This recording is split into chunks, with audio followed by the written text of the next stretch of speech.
త్వరపడమని చెవిలో చెప్పింది.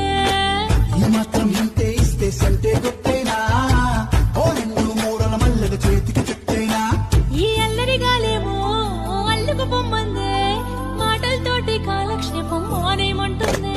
అబ్బబ్బా కబడ్డీ కబడ్డీ అంటూ కూతకు వచ్చేనా ఏమంటారు శ్రీవారు, మళ్ళీ ఎప్పుడో అవకాశం, ఎంచక్కాగా బాగుంది చుక్కల ఆకాశం.